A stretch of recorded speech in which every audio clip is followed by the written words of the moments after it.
Welcome to Miller's Monsters as we review Halloween Ends, the grand finale between Michael Myers and Laurie Strode.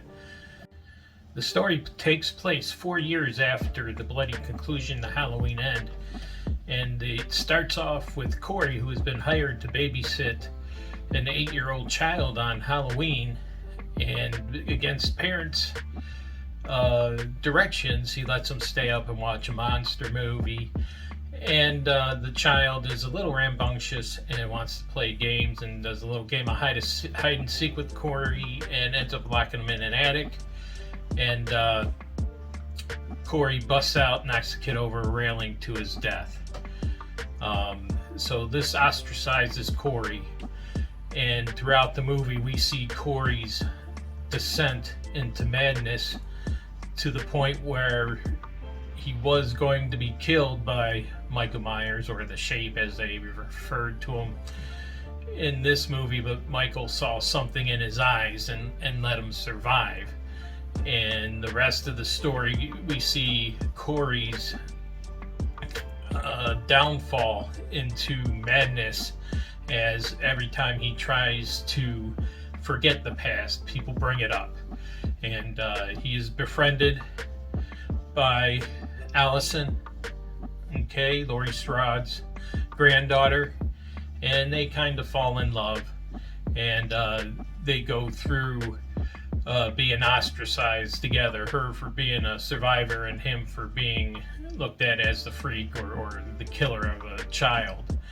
And in the end, they decide they want to leave town, which spurs Corey to go into final mode, we'll call it, and steals Michael Myers' mask and goes on a killing spree of everyone that has offended him during that time, and then wants to also kill Laurie Strode, which sees the evil in him and is trying to keep Allison from running away with him. In the end, he dies, and of course, the grand finale, Michael Myers dies, and pretty easily, we see Michael Myers in this film as really being old. He probably would have died of old age before long anyways. He struggles through the movie. This movie's more about Corey's journey with the big finale, where it was supposed to be between Laurie Strode and Michael Myers happening near the end of the movie.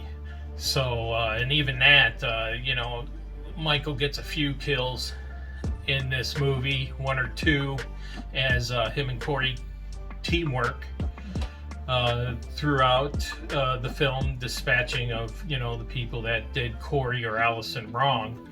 And, the big grand fight at the end is, Laurie somehow pinning Michael Myers, who can lift someone up and hold him up with one hand and stab him into a wall.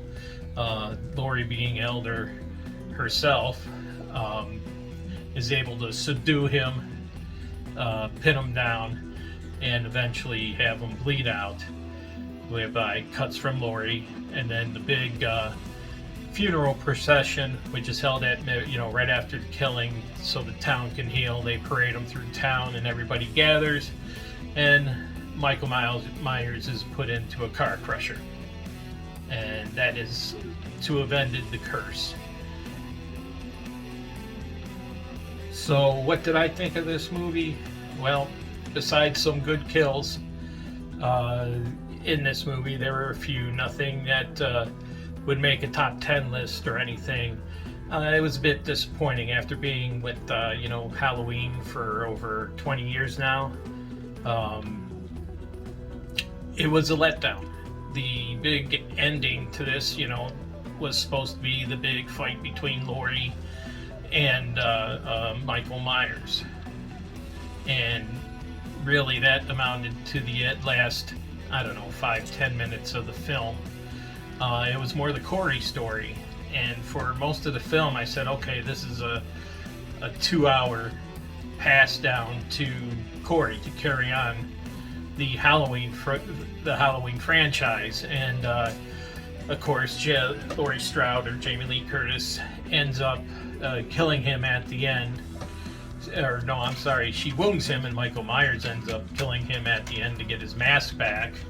And which is the other problem with this film. Michael Myers, you know, again, would have died of old age shortly, it seems like, because he pretty much got his butt kicked in this movie by Corey, and Laurie Strode was not the imposing person that you know, he once was in these films. And you would think if all it took was a car crusher to dispose of Michael, you think they could have done that in some of the other movies. I mean, you know, and ended it there instead of dragging it out all these years. I'm glad they did the movies, you know, before it was good, but this wasn't just going to be one, it was supposed to be one in the series. This was supposed to be the grand finale, and on that case, it came up extremely short. You know, interesting story, of course. You know, Jamie Lee Curtis is wonderful. I look at the casting. I'm still looking at it to see if I missed it, that they just billed Jude Courtney as the Shape instead of Michael Myers. So I'm wondering if I'm reading this wrong, but I mean, they didn't even bill Michael Myers. So was he a copycat? Who knows? You know, in the end,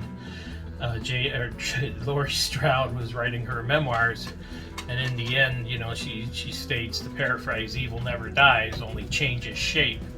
So, you know, that's your one line that could leave an opening if they wanted to carry things on.